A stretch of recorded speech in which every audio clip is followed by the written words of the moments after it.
So, okay, we're going to start with Sky, with Ian. Just here. Roy, hello there. Many congratulations on less than 24 hours to go. How are you feeling? Well, I'm feeling very good, very excited, of course. It's been a hectic week, or certainly a hectic last 3 days, working with the players for the first time, getting to know them, coming to the training ground, which is a very nice training ground. So now it's all about tomorrow and seeing what the actual outcome of any work we've done this week, which is not much, of course, but it's been good to see what the players can do. So I'm really excited, and hopefully the fans will be behind us. You faced many challenges throughout your career. Where does this one rank? And how much do you draw on the experience that you had at Fulham and West Brom? Yeah. Similar. I think you always draw on experiences. Sometimes you draw on them without even knowing you're drawing on them. You don't sort of set out a sort of plan where I'm going to use my experience in this area or that area. But all the time, because it's a game which is always evolving, the training's always evolving, you never come to a training session where it's exactly the same as the one before.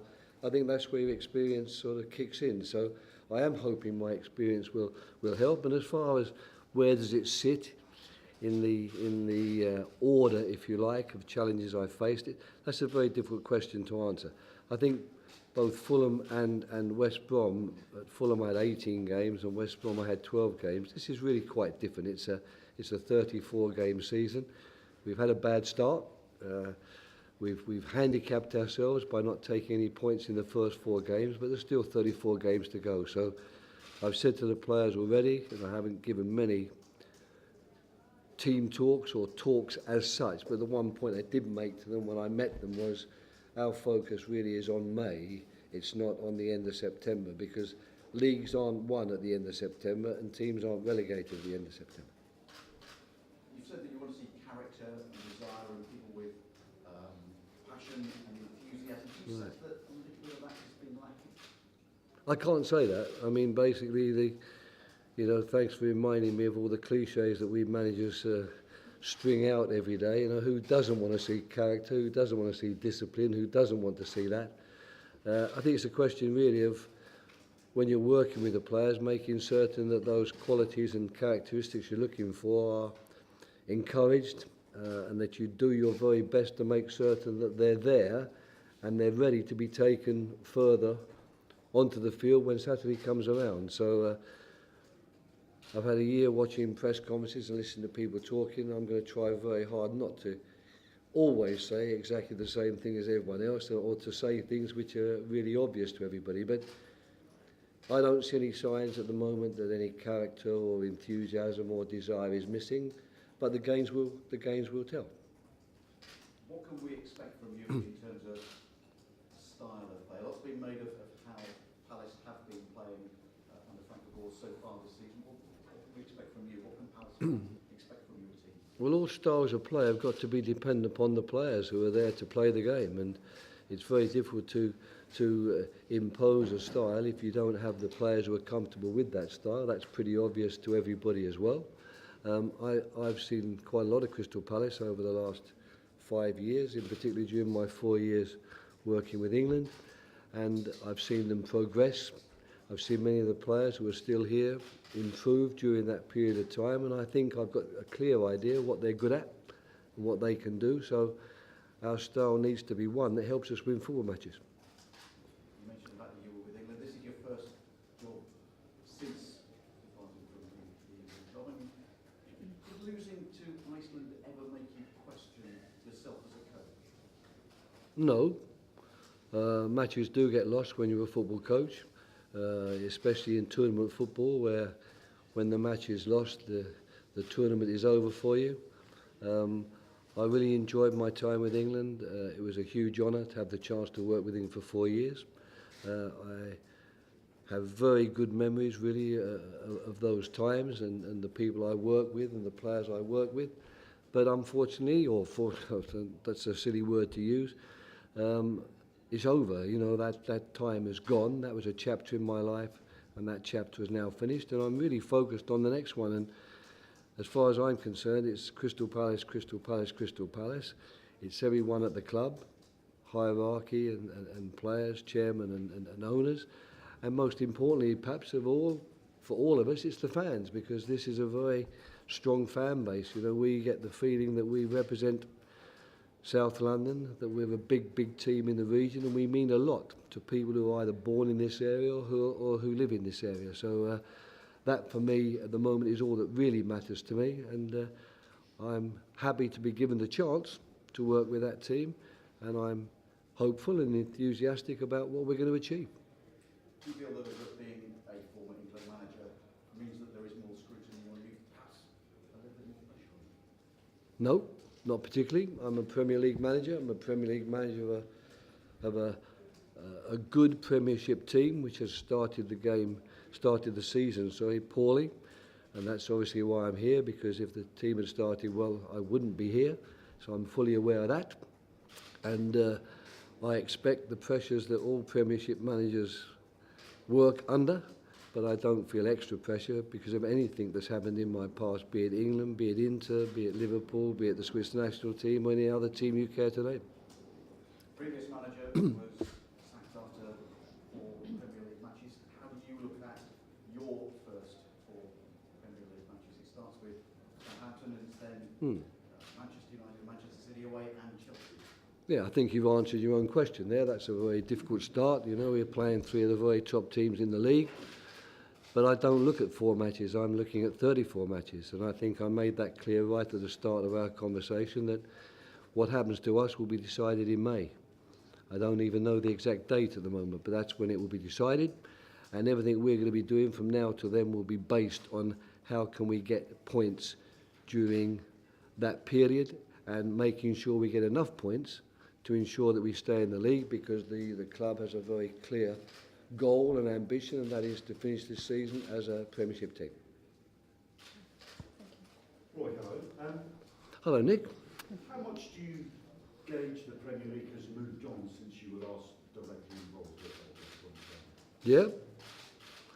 Everything evolves, of course, and the Premier League gets bigger and bigger, more even of a juggernaut in terms of European football terms. You know, we are the league, it seems, where the top players want to play. We are the league which generates the most money, and it's a league where the top players are arriving every day and the top managers are arriving every day. So there's definitely been an evolution in the right way, and I can only congratulate Richard Scudamore and all those at the Premier League for continuing the improvement of what was already, when I left West Bromwich Albion, a very good product in my opinion. As a Croydon boy, just how much of an extra thrill is there that you start with your local club and the club when you started as a new club? Yeah, it's great. It would have, I suppose when I was a child, my dreams were playing for the club, but I probably would have accepted also if someone said, well, you're not going to play for them, you're not good enough, but one day you'll be good enough to manage them. I think I'd have accepted that. It's been interesting, the journey from where I live in southwest London to Beckenham and to Selhurst Park and going past so many old places. But I hope that I can safely say I don't live in the past. I've never lived in the past. For me, it's always the present day and the future. So there's a smile from time to time about a memory of a building I pass or a road I pass, but once again, it's nothing which has a huge effect upon me. Thank you, Natalie. Natalie? You're obviously going to get to work with players now, day in, Yeah. something you haven't done for 5 years. Do you think you're better suited to this than international football, being able to work with players every single day? Well, I like to think I'm suited to both, because I've done both on a regular basis, really, over the last 20 years, certainly. You know, I went from club football to the Swiss national team and then back to Inter, and then I came back to international football with the UAE, back to club football, international with Finland, back to club football, and then England. So there's been constant periods which have been club football and international football. But if I take the sense of your question or try to speculate on the sense of your question, I think I really am happy to be back now in this job on a day-to-day basis. You know, I'm happier that the next job that's come up that I've wanted to do is a club job, which gives me day-to-day work, much more contact with the players, much more chance really to affect the players and the way we play than going from one international job to another. You said after the Iceland defeat in your press conference, one particularly bad game has caused a lot of damage to me personally. Was there an element of coming back where you've got something to prove so that people aren't defining your England career by one defeat? Well, careers are defined by small moments, and nothing I can say or do will change that. It was a 4-year period. There was a lot of things in that 4-year period that I think I can look back on with satisfaction. But of course, what we can't look back on with satisfaction is the tournaments and not being able to progress as far in the tournaments as we would like. But as I said earlier, and might not be recorded, of course, by your people, that it's a chapter which is finished. It's very much in the past as far as I'm concerned. And now it's another chapter in the book of life opening for me, and one which I'm really looking forward to, and one which I'm hoping will bring some joy really to the fans of Crystal Palace, because if I could do that, that would be a little bit special, because as you rightly said at the start of this conversation, I am a Croydon boy and didn't actually leave here until I was 24 years of age. Speaking about the fans, Steve Parish, when De Boer was on talked about bringing back a football DNA and a sense of style to and a lot of fans we've spoken to sort of lamented a loss of identity, maybe a loss of style. Will you bring that back? Well, I mean, first of all, I've got to get to know the players better. I've got to know what our best team is. But what I will say, there's a lot of players here who've been at the club a long time and who've had a lot of success over that period of time, both in terms of helping the club come from the Championship to the Premiership and then keeping them in the Premiership. So there's no reason really why anything that's been very successful in the past can't be continued. And, you know, one always hopes develop further. I know you've been here a minute, or is it could be slightly unfair, but 7 goals conceded, none scored, 4 defeats. You are known for getting your teams drilled defensively. What have you specifically managed in the last 3 days to look at and think that's what we have to do first of all? We've begun our work. We've begun what we think is going to be a way of working, a way of playing, which we hope in the long term will bring success to the team. I don't think any manager should really be saying that after two serious training sessions and a light training session today, if the team succeeds, this is all my work. I think that's something which is really out of the question.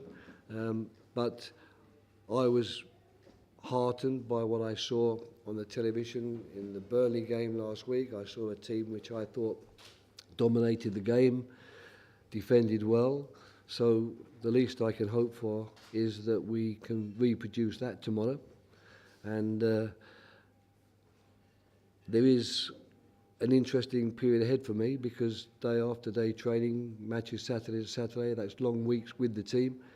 I would like to think that whatever we're doing now, we can get a bit better at. Have you seen enough then in the last couple of days to know that this team will stay up? I believe the team will stay up, absolutely. I wouldn't have dreamt of taking the job if I didn't believe that the team could stay up, and that I didn't believe that I and my coaching staff would be the right people to do that. Once the chairman made it clear that he thought that we were the right people, then for me there's never been a doubt in my mind. And as I say, this could be a very good year, because if it ends up this season with us still in the Premiership and the Crystal Palace fans happy, then that will be something which will make me very happy. Thanks, Natalie. Pete, from BBC London. Hello, Pete.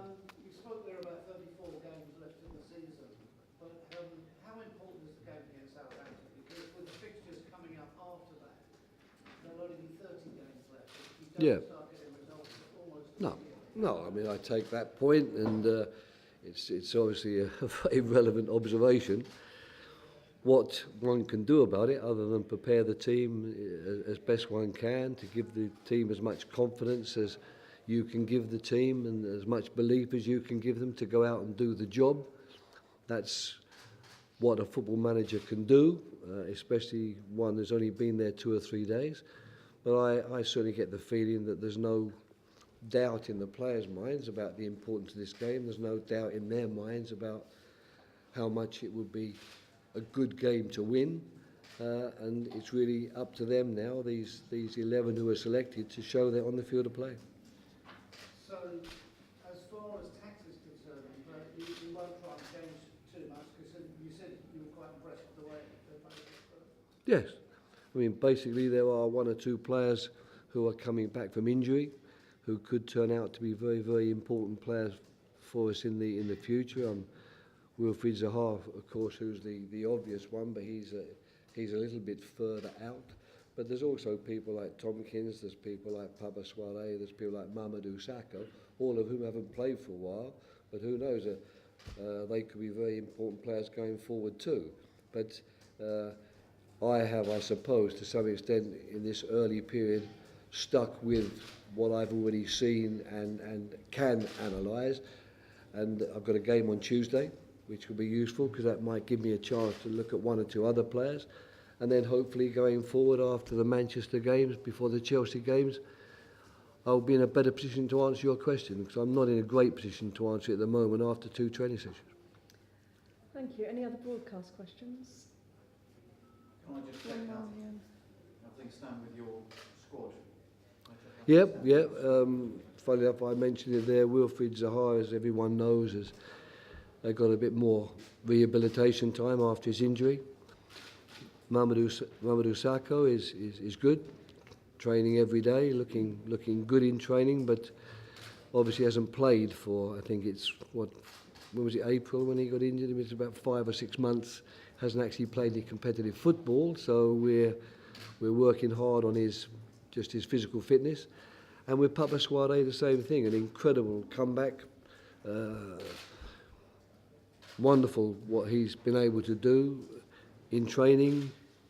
I don't see any physical signs of injury, but again with him it's a question perhaps of easing him back in to the team, into competitive football. Tomkins is now fit, as is Ruben Loftus-Cheek, so I've got those 2 back. Thanks very much. That concludes the broadcast section.